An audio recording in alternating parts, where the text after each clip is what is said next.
Trabalhar aqui em 1 Pedro capítulo 3. Obrigado, minha mãe, Suzana e Lélia, pela leitura que nós fizemos hoje.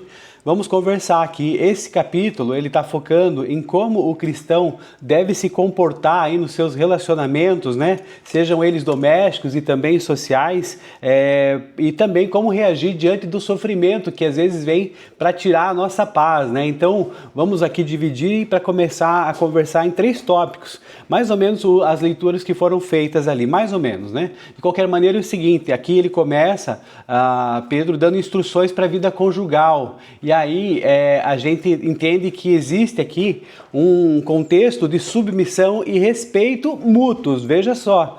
Muito embora pareça ali só para as esposas, né? No primeiro momento parece que começa ali o mais difícil, né? Mas na verdade o mais difícil também está para os homens ali depois. De qualquer maneira, o foco aqui das mulheres não deve ser, né, os adornos e tal, deve ser uma beleza interior. Então essa beleza interior é uma que as mulheres têm que cuidar, no caso, né? Com o espírito manso, com o espírito tranquilo, em vez de ficar, digamos assim, colocando um monte de adornos externos. Não que isso seja, né, uma coisa que até deixa as mulheres muito bonitas, então dá para usar isso, mas esses adornos externos, eles não podem superar a beleza interior de uma mulher, que é com esse espírito manso e aí também tranquilo. E ele vai dizer que é por esse bom testemunho e a conduta pura da mulher que os maridos que não creem na palavra possam ser conquistados para Cristo. Então, esse é o ministério, né? O primeiro ministério de todos nós aí, mulheres, né? Todos vocês mulheres, que tem aí essa limitação de um marido que não crê na palavra.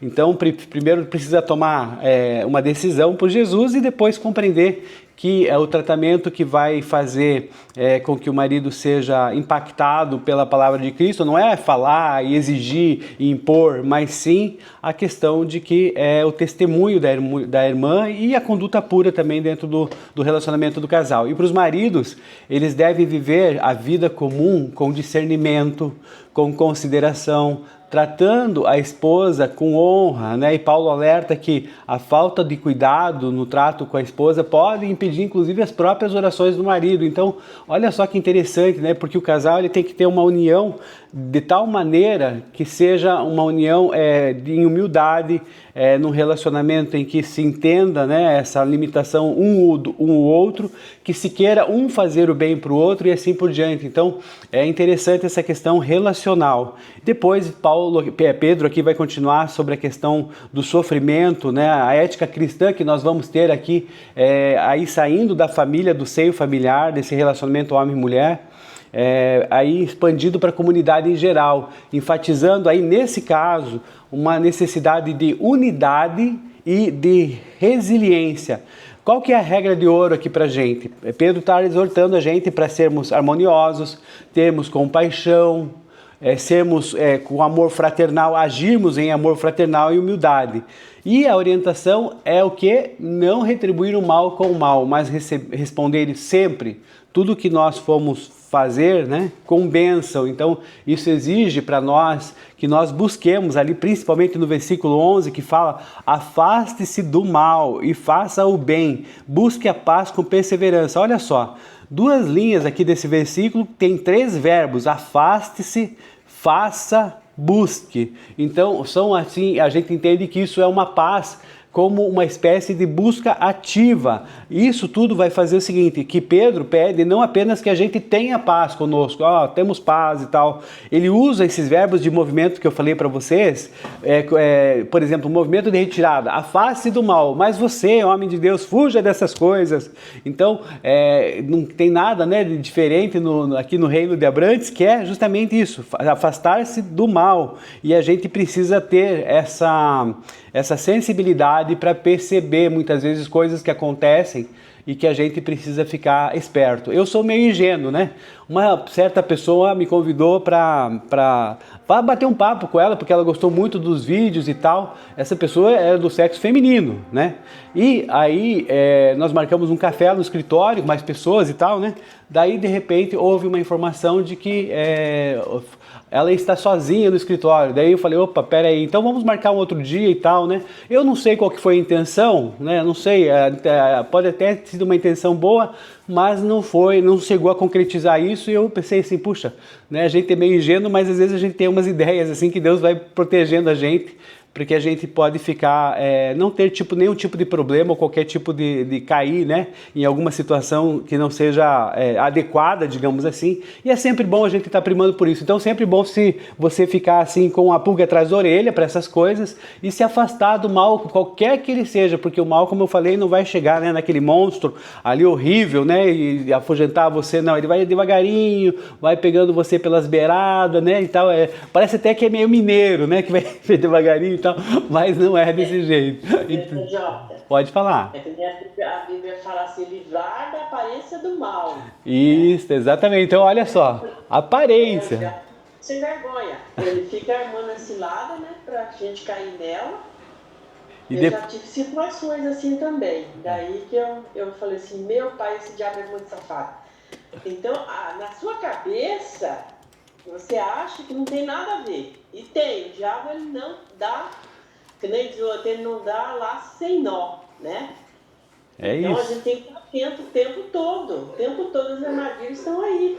Não é porque a gente é meio velho assim que não tem armadilha, a gente tem. Às vezes, esses dias eu saí na rua aqui, aí fui subindo aqui, um velho parou com o Fusca do meu lado assim, piscando pra mim, falei, misericórdia.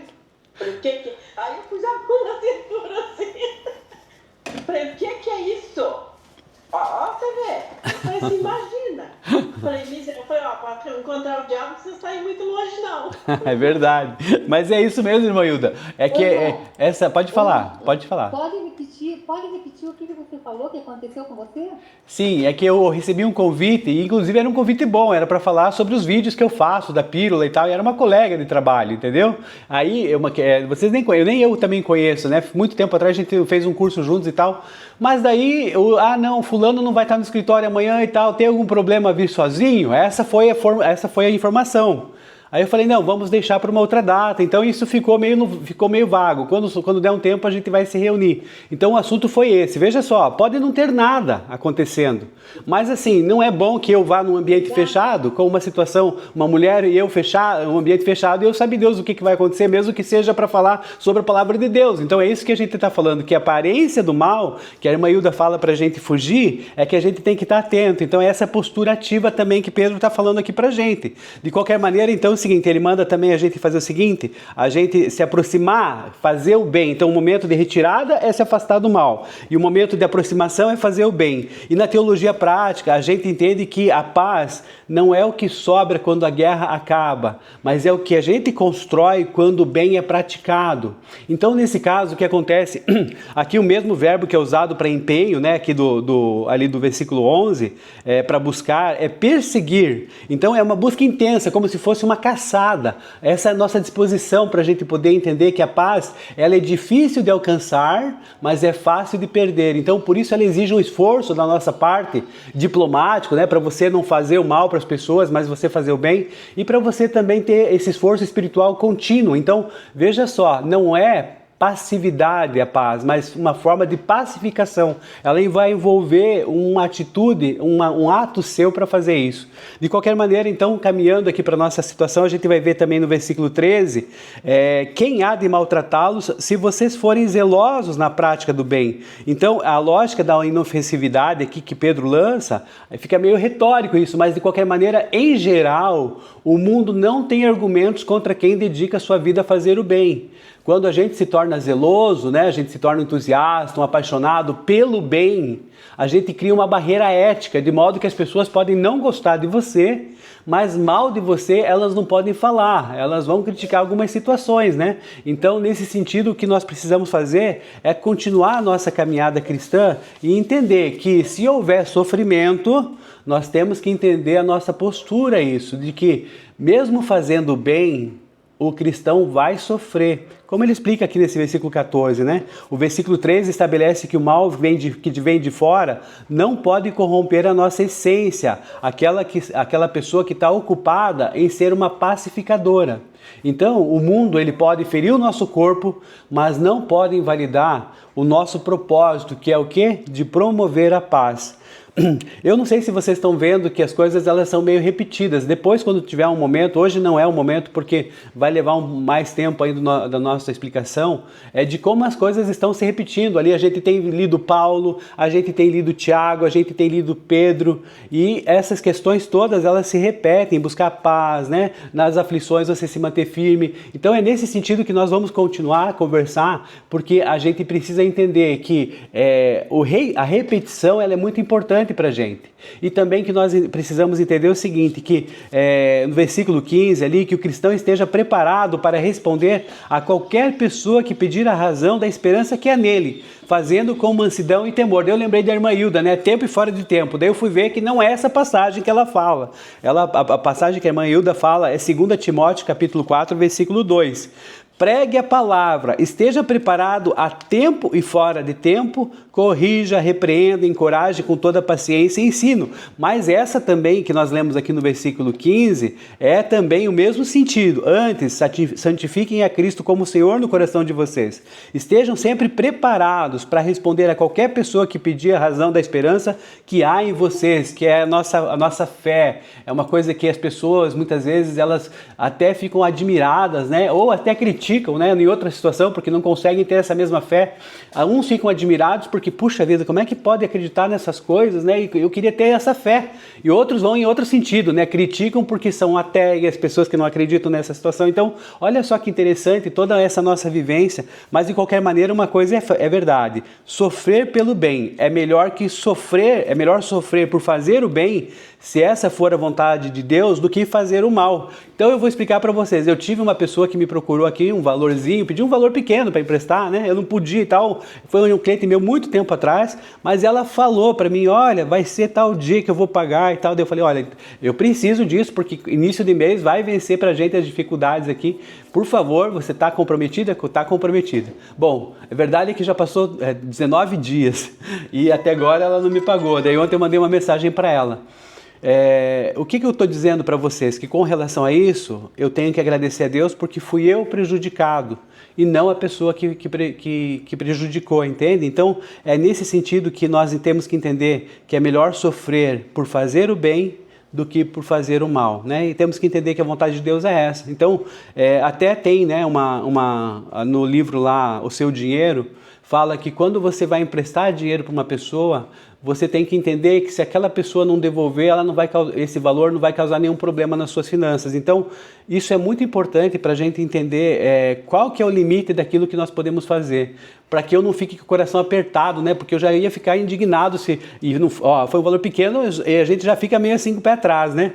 E falando, nossa, como é que a pessoa pode falar isso? Eu acreditei, sempre foi assim e tal, e de repente nessa questão, mas de repente pode ter esquecido. Então, assim, estou dando o benefício da dúvida para ela, mas que isso também não venha, né, a tirar minha paz, como ontem eu estava conciliando as contas e vendo as coisas para pagar, se vai dar ou não. Então, veja só como essas coisas fazem falta na gente. Mas como eu falei, que bom que eu estou sendo prejudicado e não a pessoa que prejudicou. E depois a gente vai ver aqui que ele fala, nos conduzindo aqui para a vitória final, ali nos versículos finais, que a irmã Lélia leu, que Pedro utiliza esse sacrifício de Jesus como padrão supremo do sofrimento injusto, que vai resultar em vitória. Sofrimento injusto que resulta em vitória. Então, veja só, Cristo morreu uma única vez pelos pecados, o justo por nós injustos, para nos conduzir a Deus. Então, ele fala, inclusive, uma analogia ali, que ele fala dos 8, ali da Arca de Noé, que eles se livraram, né? Ali, Noé, esposa de Noé, Sem, Cã, Jafé, esposa de Sem, esposa de Cã, esposa de Jafé, que são os 8 ali que ele menciona.